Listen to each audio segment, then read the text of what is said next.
और वही हुआ। अर्जुन ने काम किया। शास्त्र कहता है कि सगे भाई को अगर मारना है तो उसे दिल से निकाल दो, दिल में जगह ना दो, याद ही ना आवे, जैसे जीवन के अंतिम क्षणों में राम जी ने लखनलाल के साथ वाल्मीकि रामायण में किया। ब्राह्मण को मारना है तो भरी सभा में अपमानित करके उसे बाहर निकाल दो, वो मर गया, क्योंकि बहुत शुद्ध पवित्र पद ब्राह्मण का है। और अगर सभा में अपमानित हो जाए तो यद्यप दुख तो अनेक हैं, यद्यपि दुख दारुण जगनाना, लेकिन सबते कठिन जाति अवमाना, यह सब कोई नहीं सहन कर सकता। ब्राह्मण है तो मर जाएगा, सहन नहीं करेगा। निकाला है तलवार, ये कृपाण, माथे पे जो ब्रह्ममणि है अश्वत्थामा के, मारा है ब्रह्ममणि को, बाहर खींचा है, खून गिरने लगा। द्रौपदी को बुलाया है, गिरते हुए खून को हाथ में लेकर द्रौपदी के जूड़े पे डाला। उस निकले हुए खून से द्रौपदी ने स्नान किया और अपमानित करके अश्वत्थामा को कहा जाओ। अश्वत्थामा चला तो फिर मुस्कुराया कि चलो अच्छा हुआ, न इनके कोई बचा न उनके कोई, सर्वनाश हो गया, दोनों का कुल खानदान खत्म। इस खुशी में अश्वत्थामा जा रहा था, लेकिन अचानक प्रज्ञा ने काम किया। ना ना ना ना, जब अभिमन्यु मरा था तो लोगों ने कहा कि उत्तरा के पेट में कोई गर्भ पल रहा है, और मैंने सोचा कि कुल का नाश हो गया ना, अभी तो कुल दीपक पड़ा है, तो जाते जाते उसका भी काम तमाम करके ही जाऊं। जैसे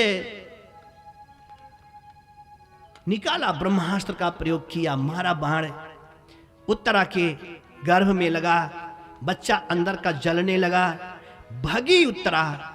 पांचों पांडव, कुंती, द्रौपदी, मेरे प्रभु बैठे हैं, सबको देखा, लेकिन किसी के पास ना जाकर के सीधे गोविंद के चरणों में आके माथा रख दिया। इसका मतलब क्या है? का सुख में रहो तो पूरे परिवार को खूब याद करो, कोई दोष नहीं है, लेकिन जब विपत्ति आवे तो परिवार याद आवे चाहे ना आवे, परिवार को देने वाला परमात्मा जरूर याद आना चाहिए। सारे लोग बैठे हैं, किसी के पास नहीं, केवल ठाकुर के चरणों में। और शब्द क्या कहा? पाहि पाहि महायोगिन देव देव जगतपते। कमाल हो गया महाराज, रिश्ता नहीं बनाया। अगर रिश्ते से देखा जाए तो कुछ ना कुछ लगेंगे,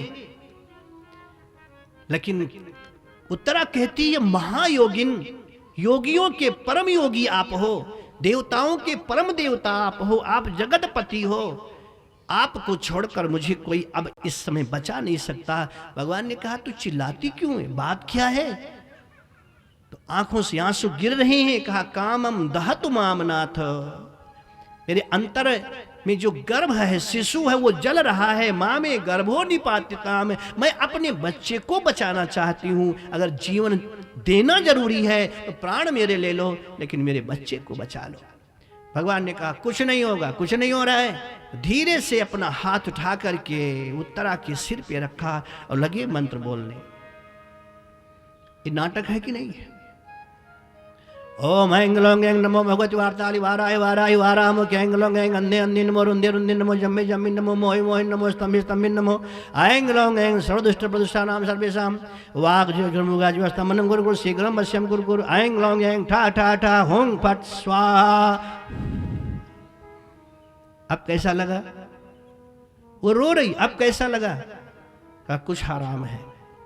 फिर 2 फूंक मारा, अब कैसा? ये बिल्कुल आराम है। गाल पे चपत दिया, जा बिल्कुल ठीक हो गई। तो इस दृश्य को केवल कुंती समझ पाई।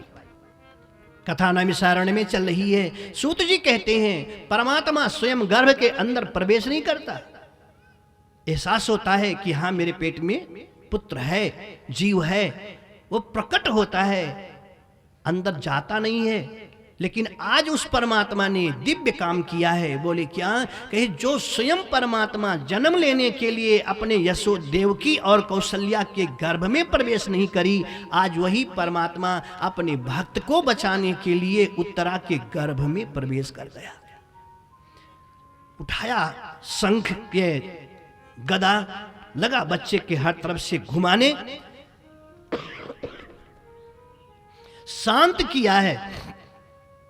ब्रह्मास्त्र को आंखें खुली हैं, बच्चे ने देखा है गोविंद को, बच्चा मुस्कुराया और ठाकुर जी बाहर निकल करके आए। सब शांत अपनी जगह पे, उत्तरा खुश है। ये कथा कहते कहते अचानक सूत जी रुक गए और पूछा कि मनीषियों, जो परमात्मा गर्भ में प्रवेश नहीं करता स्वयं के जन्म के समय, आज भक्त को बचाने के लिए उत्तरा के गर्भ में प्रवेश कर गया, कैसा लगा? चारों तरफ जय जयकार हुआ, बोले महा आश्चर्य है, परमात्मा गर्भ में गया। सूत जी ने कहा ना ना ना, तुम कहते हो महा आश्चर्य है, लेकिन मैं तो नहीं कहता, कोई आश्चर्य नहीं है। गर्भ में गया ये आश्चर्य नहीं है। तो संतों ने कहा तो फिर आश्चर्य क्या है? कि आश्चर्य यह है कि संसार में आए हुए समस्त जीव पहले दुनिया को देखते हैं, फिर मरने के बाद दुनिया बनाने वाले को देखते हैं। इस धरती का ये पहला बंदा है कि दुनिया को बाद में देखेगा, दुनिया बनाने वाले को गर्भ के अंदर ही देख लिया। यह आश्चर्य है। और आश्चर्यचकित सारे लोगों ने देखा है, भगवान बैठे हैं, उत्तरा को शांति मिली है। कुछ समय बीता है, भगवान को लगा अब यहां रुकना ठीक नहीं है। क्यों? कहीं जब काम न हो तो किसी के दरवाजे पर बहुत ज्यादा नहीं बैठना चाहिए। बेटी को अपने बाप के घर में अगर शादी हो गई है तो बहुत ज्यादा नहीं रहना चाहिए। भाई को अपने बहन के घर में बहुत ज्यादा नहीं रहना चाहिए। बुरो प्रेम को पंथ बुरो भगनी घर बासो, बुरो कुलच्छी नारी बुरो मूरख में हासो। भगवान ने सोचा कि अब काम खत्म हो गया है, मेरा भी यहाँ रहना बहुत अच्छा नहीं है, इसलिए एक काम किया, जाने की तैयारी करी। सबसे कहा कि मेरे को जाना है, हम जाएंगे। और जाने के पहले सोचा कि लाओ थोड़ा मेरे लिए तो जैसे कुंती फुआ वैसे गांधारी फुआ दोनों बराबर हैं, तो गांधारी से पहले मिल लेता। गांधारी के पास गए, आंख पे पट्टी बांधे बैठी है। तो भगवान ने कहा कि फुआ जी पाए लागो, मैं द्वारिकाधीश अपने द्वारिका जा रहा हूं, तो सोचा आपसे मिलता चलो। अब आप बताओ, जिसके चलते सैकड़ों बेटे मारे गए हों, अब वो बंदा सामने खड़ा होके प्रणाम मुस्कुरा के कह रहा है कि फुआ जी पाए लागो, तो ये घाव पे नमक लगाना हुआ कि नहीं? तिलमिला गई अंदर से, बोली कि कृष्ण आपने प्रणाम करी, मुझे आशीर्वाद देना है। कहे हाँ, कौन सा आशीर्वाद दे दूं? भगवान ने कहा वो तुम्हारी मर्जी फुआ जी, मेरा काम था प्रणाम करना, मैंने किया, आशीर्वाद तो आपको देना है। आंखें बंद हैं लेकिन चेहरा बतलाता है कि अंदर से खुश नहीं।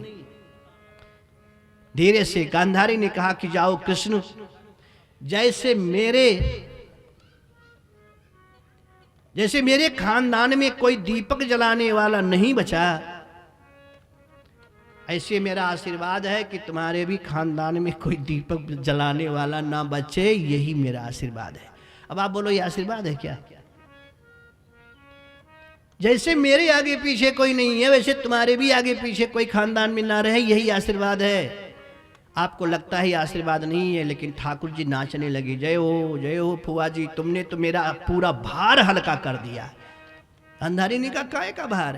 कहा कि मेरे शरीर से इतने जदुवंशी हो गए हैं कि गिनने वाले को कलम कापी कम पड़ जाएगी। कितने हो गए हैं?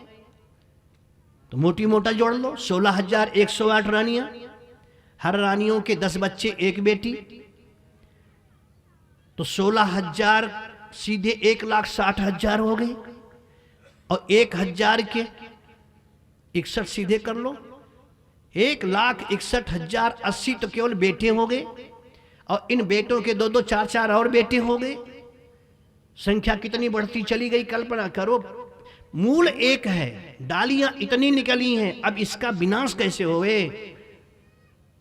एक बबूल का पेड़ लगाओ तो भी काटने में दिल दुखता है कि मैंने लगाया था।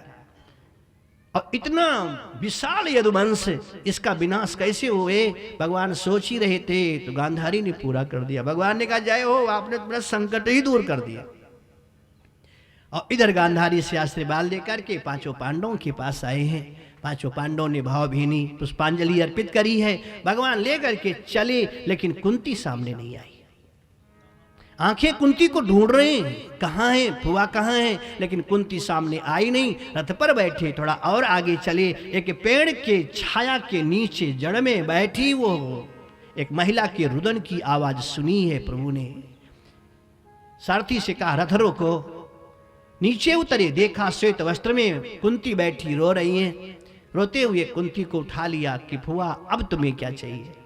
लाके ऊपर बिठाया रथ के ऊपर, और स्वयं सारथी की जगह पे बैठ गए, पैर को पकड़ लिया। फुआ अब क्या चाहिए, अब भी कोई कमी हो तो बोल, मैं देने को तैयार हूं।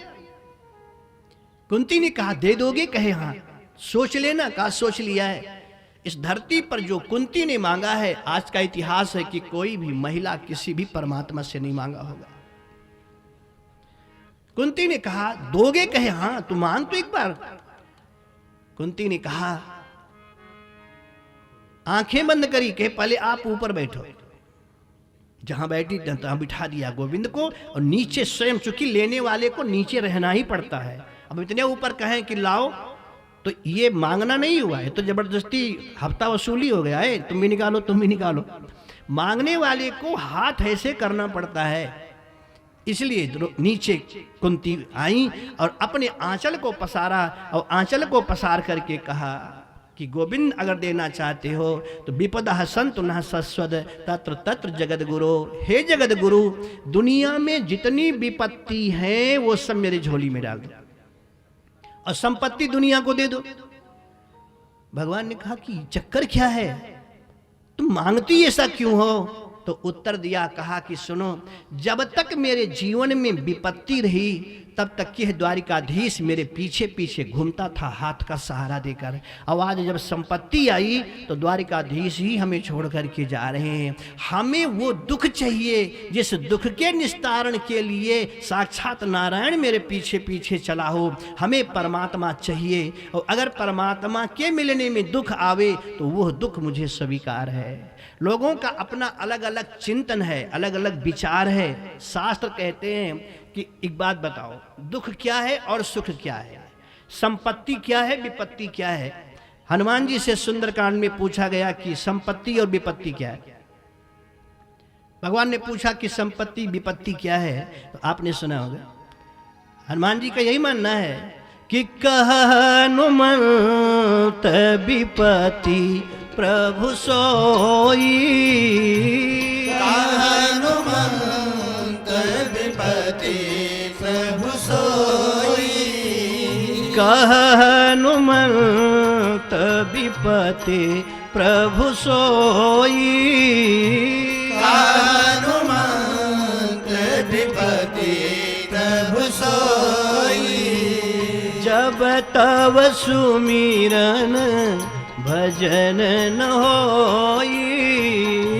जब तब सुमिरन भजन न होई। और यही मानसिकता कुंती मां का है। विपदः संतु न सस्वदु तत्र तत्र जगद गुरो। जगद गुरु विपदो नैव विपदः संपदो नैव संपदः। विपद विस्मरणो विष्णोर संपत् नारायण स्मृति। परमात्मा को भूल जाना सबसे बड़ी विपत्ति है, परमात्मा का संस्मरण रखना सबसे बड़ी यही संपत्ति है। परमात्मा मजबूर हुए, वापस कुंती को लेकर हस्तिनापुर में आए हैं। रात्रि व्यतीत हुई है और फिर सुबह सबको साथ में बिठा करके कुरुक्षेत्र के मैदान में प्रवेश किया। भीष्म पितामह पड़े हैं प्रतीक्षा में, कब आओगे कब आओगे कब आओगे। सारी जिंदगी भीष्म पितामह ने कृष्ण की ही स्तुति करी। एक ही ऐसा मंत्र है जो राज तीन बोलते थे, अब आप भी जानते होंगे। मंत्र क्या है? अच्युतम केशवम राम नारायणम। अच्युतम केशवम राम नारायणम। कृष्ण दामोदरम वासुदेवं हरिं अच्युतं केशवं रामनारायणं कृष्ण दामोदरं वासुदेवं हरिं श्रीधरं माधवं गोपिका वल्लभं श्रीधरं माधवं गोपिका वल्लभं जानकी नायकं रामचंद्रं भजे अच्युतं केशवं रामनारायणं कृष्ण दामोदरं वासुदेवं हरिं श्रीधरं माधवं गोपिका वल्लभं जानकी नायकं रामचंद्रं भजे। आपको एक बात बताऊं, हम अयोध्या से हैं इसलिए नहीं बोल रहे हैं। यद्य भागवत का ये पीठ है, व्यासपीठ है। जो मेरे राम जी कर सकते हैं वो मेरे गोविंद कर सकते हैं क्या? मीरा ने सब कुछ वही किया। यहां तक मीरा ने लिख दिया कि अरे मैं तो प्रेम दीवानी, मेरो दर्द न जाने कोई। मीरा का दुख तबई मिटे जब वैद सवरिया होए। और एक दिन ये दुख मिटा। स्वयं लिखा कि महाराज सांवरिया घर आया, तन की तपिश मिटी, सब मेरे मोकू गले लगाया। फिर भी शांति नहीं मिला, शांति मिली ही नहीं। शांति तब तक नहीं मिलेगी जब तक राम जी के शरण में नहीं आओगे। आराम चाहता है तो एक काम कर, आराम के शरण में और राम राम। मीरा ने क्या किया? यही किया। और शांति कब मिली? कब गदगद होके नाची? गोविंद के मिलने के बाद में भी। पायो जी मैं तो राम रतन धन पायो, पायो जी मैं तो राम रतन धन पायो। और छोड़ो राम रतन दिन, मीरा आप अपने क्षेत्र में ले लो। इतनी माताएं बहनें बैठी हैं। मैं पहले तो ध्यान नहीं देता था, लेकिन एक दो बार ध्यान दिया। शादी विवाह में जब भोजन करने बैठो तो गाली माताएं गाती हैं। तो मुझे गाली तो नहीं याद है, लेकिन उसमें एक शब्द ऐसा है जो यहां छूता है। जेवन बैठे हाँ सीताराम से बने। क्योंकि जो दुनिया को चाहिए, जो मिसाल चरित्र का होना चाहिए, वो कोई दे सकता है। हमारे राम जी दे सकते हैं, श्री जानकी जी दे सकती है। इसलिए गीत में भी हाँ सीता राम से बने। और कंधे पर जब लेकर के चलते हैं तब भी यही बोलते हैं, राम नाम सत्य है और किसी परमात्मा का नाम नहीं बोला जाता। तो राम जी तो हमारे राम जी हैं ही। इसलिए भीष्म पितामह भी यही बोले, अच्युतम केशवम राम नारायणम कृष्ण दामोदरम वासुदेवम हरिम श्रीधरम माधवम गोपिका वल्लभम। यहाँ तक तो ठीक था। अंत में सर झुकाए कि जानकी नायकम रामचंद्रम भजे। और इच्छा क्या है? इच्छा यही है, इतना तो करना स्वामी जब प्राण तन से निकले। उस वक्त जल्दी आना, नहीं श्याम भूल जाना। बीड़ा का धुन सुनाना, मुरली का धुन सुनाना जब प्राण तन से निकले। और आज सूर्योदय उत्तरायण में, सूर्य उत्तर में निकल रहा है। अभी तक प्राण को बचा के रखा था, इसलिए कि मैं दक्षिणायन के सूर्य में प्राण को नहीं छोड़ूंगा, उत्तरायण में। और आज उत्तर का सूर्य निकल आया है, आंखें बंद हैं। कृष्ण उत्तर का सूर्य तो उत्तर में आ गया, लेकिन मेरे प्रश्नों का उत्तर देने तुम कब आओगे? तब रथ के पहिए की आवाज सुनाई पड़ी।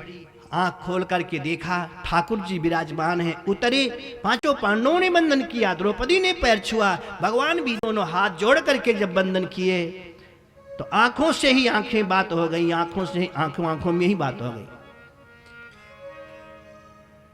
भीष्म ने कहा मुझे प्यास लगी है। एक महात्मा कमंडल में गंगा जल लिए खड़े थे, लो पियो। भगवान ने कहा ना ना ना, इस अंतिम बेला में यह कमंडल का जल संतुष्ट बाबा को नहीं कर सकता। क्यों? कहे कहीं पे नजर है, कहीं पे लोग है ना, कहीं पे इशारा कुछ और है, कहीं पे नजर है, कहीं पे इशारे। ये प्यास इनको पानी की प्यास नहीं है। जीवन के अंतिम क्षणों में जब प्राण निकलने लगे और माँ कहीं हो तो हर बेटा चाहता है कि मेरा प्राण माँ के गोदी में सर रख करके ही निकले।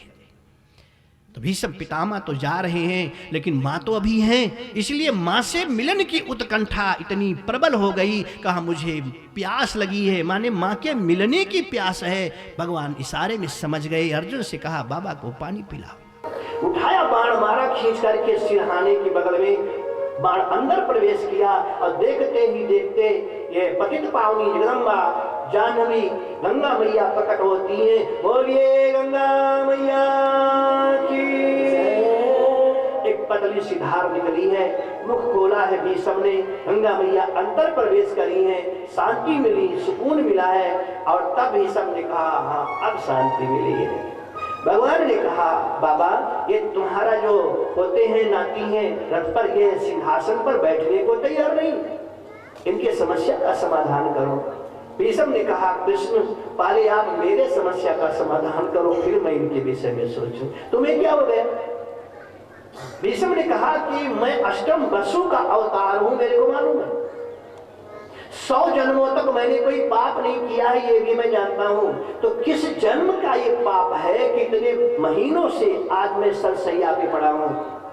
भगवान ने कहा कि बाबा तुम्हें केवल 100 जन्मों की कथा याद है, हमें तो जब से तुम मेरे से अलग हुए हो तब से कथा याद है। तो ये किस जन्मों का पाप है जो भोग रहा हूं? परमात्मा मुस्कुराए। गोविंद ने कहा बाबा 103वां जो जन्म तुम्हारा हुआ था, सिंघल द्वीप के तुम राजा थे, तुम्हारा नाम सत्यव्रत था। जवानी के नशे में शिकार खेलने निकले, सामने अजगर का बच्चा पड़ा हुआ था। धनुष के नोक से अजगर के बच्चे को उठा करके नागफनी के पेड़ की तरफ फेंका है। विशाल नागफनी का पेड़, उसके शरीर में सैकड़ों कांटे चुभ गए हैं, बीत गए, और रह रह करके सूख सूख करके वो अपना प्राण छोड़ा है। जितने नागफनी के कांटे उसके शरीर में चुभे थे, वही आज उतने ही बाण तुम्हारे शरीर में लगे हुए हैं। तो भीष्म ने कहा तो पहले क्यों नहीं मुक्त करा दिया, पहले इस सजा का दंड क्यों नहीं मिल गया? कहा एक नियम है कि जब पकड़ हो, पहुंच हो, सुप्रीम कोर्ट तक, जज तक पहुंचने की क्षमता अगर हो मुजरिम के पास में, तो उसके फाइल को दबा दिया जाता है। जो 5 वर्ष में फैसला होना है वो 20 साल तक फाइल दबी रहती है। भीष्म ने कहा समझा नहीं। कहा तुम इतने धर्मात्मा थे, तुम्हारे धर्म तत्व के शक्ति के चलते ये जो धारा है, ये फाइल है, ये दबी हुई थी, और अब तुम्हें मेरे में मिलना है। तुम्हें सारूप्य सायुज्य ये सब मुक्तियां मिलनी हैं, दोबारा आना नहीं है। और ये पड़ा रहेगा तो आना पड़ेगा। अवश्य में भोक्तव्यम कृतम कर्म शुभाशुभम। इसलिए मैंने सोचा इसको भी निपटाता चलूं। आपके लिए वो दिक्कतें हुई हैं, चरणों में बंधन किया है। भगवान ने कहा अब मैं चलूं? कहा ना। यही तो होता है, जो अपने स्वार्थ के लिए अपनों की सुरक्षा ना करे, उसके सामने परमात्मा खड़ा होकर के भी कहता है मैं जाऊं।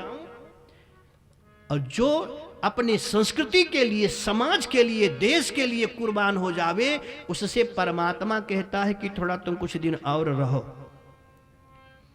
2 के सामने भगवान आते हैं, जटायु के सामने और भीष्म पितामह के सामने। जटायु कहता है मैं मरना चाहता हूं। भगवान कहते हैं मेरे हित तात कछुक दिन जीजे, तुम जिंदा रहो भी मरो नहीं। आवाज भीष्म पितामह कहते हैं कि महाराज मैं मरना चाहता हूं, जाना चाहता हूं। भगवान ने कहा तो मैं पहले ही जाऊं? कहा ना, वादा पहले जाने का नहीं हुआ था, तो मैं करूं क्या? भगवान ने कहा कि क्या करूं? भीष्म ने कहा ऐसे खड़े रहो। सदैव देवं भगवान प्रतीक्षताम। आप खड़े हो करके प्रतीक्षताम, आप प्रतीक्षा करो मेरे मरने की। कलेवरम यावदिदं हीनोम्यहम्, जब तक मैं अपने प्राण पखेरु निकालूं ना शरीर से, तब तक आप ऐसे खड़े रहो। भगवान ने कहा चलो अब नई मुसीबत है। जब ये बंदा इतने महीनों तक बाण पे पड़ा था, तब प्राण को निकालने में इसको कितना महीना लगेगा, और तब तक मैं ऐसे खड़ा रहूं, क्योंकि मांग यही है सदैव देव भगवान प्रतीक्षताम, प्रतीक्षा करो जब तक प्राण ना निकले। अब उदास चेहरा लेकर भगवान खड़े हो गए, ऐसा लगा कि बहुत मुसीबत में है। तभी सबने कहा ना महाराज ना ना ना ना, इस चेहरे से तो मैं पागल हो जाऊंगा। तब किस चेहरे को कहा, बस आपकी आंखें खुली रहें, दतुलियां निकली हो, चेहरा चमकता रहे, खिलखिलाते नजर आओ, बिल्कुल मुस्कुराते नजर आओ, वो प्रसन्न हास आपका दिव्य दिखलाई पड़े, उस स्वरूप को देख करके मैं प्राण छोड़ना चाहता हूँ। खिलखिला करके गोविंद मुस्कुराए हैं और बैठ गए अपने आसन पर। भीष्म पितामह 10 प्राणों को निकाला है। प्राण को अपान में, अपान को व्यान में, व्यान को समान में, समान को नाग में, नाग को कृंकल में, कृंकल को कूर्म में, कूर्म को धनंजय में, धनंजय को देवदत्त में, क्योंकि सहस्रार पे देवदत्त निवास करता है। देवदत्त में आकर के 10 प्राणों के माध्यम से इस सहस्रार को फोड़ा है, ज्योति निकली है। लोगों ने ज्योति को बंधन किया है, गंगा की धारा स्तब्ध हो गई और वो ज्योति नारायण के चरणों में जाकर के विलीन हुई। देवताओं ने पुष्प की वृष्टि करी है, जय जयकार किया है, और फिर मेरे प्रभु हस्तिनापुर को छोड़कर द्वारिका प्रवेश किए हैं। आगे की चर्चा कल आपके सामने पुनः रखेंगे। अब आइए 2 बार फिर भगवान का नाम लेते हैं और आरती की तैयारी। मेरा कोई नहीं बिन तेरे गोपाल संवरिया मेरे, मेरा कोई नहीं बिन तेरे गोपाल गोपाल संवरिया मेरे, नंदलाल संवरिया मेरे, गोपाल संवरिया मेरे, नंदलाल संवरिया मेरे, गोपाल संवरिया मेरे, नंदलाल संवरिया मेरे, गोपाल संवरिया मेरे, नंदलाल संवरिया मेरे। मेरा कोई नहीं बिन तेरे गोपाल संवरिया मेरे, मेरा कोई नहीं बिन तेरे गोपाल संवरिया मेरे। राधे राधे गोविंद गोविंद राधे राधे, राधे राधे गोविंद गोविंद राधे राधे, राधे राधे गोविंद गोविंद राधे राधे, राधे राधे गोविंद गोविंद राधे राधे, गोविंद राधे राधे गोपाल राधे राधे, राधे राधे गोपाल राधे राधे, गोविंद राधे राधे गोपाल राधे राधे, राधे राधे गोपाल राधे राधे, राधे राधे गोविंद गोविंद राधे राधे, राधे राधे गोविंद गोविंद राधे राधे, राधे राधे गोविंद गोविंद राधे राधे, राधे राधे गोविंद गोविंद राधे राधे। माधव मुकुंद भगवान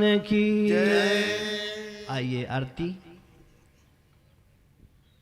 ओम इदगं हवे प्रजननं मे अस्तु दशवीरगं सर्वगं। श्री भगवान तिवारी भी आ जाएं। श्री भगवान तिवारी, श्री रामराज तिवारी, श्री विद्या प्रकाश मिश्र जी अगर हो तो भी आ जाएं, सामने आ जाएं श्री आरती के लिए। भगवान की है और हमारे तिवारी परिवार के समस्त सदस्य आ जाएं आरती के लिए। पापियों को पाप से है तारती, श्री भागवत भगवान की है आरती आरती, पापियों को पाप से है तारती, भागवत भगवान की है आरती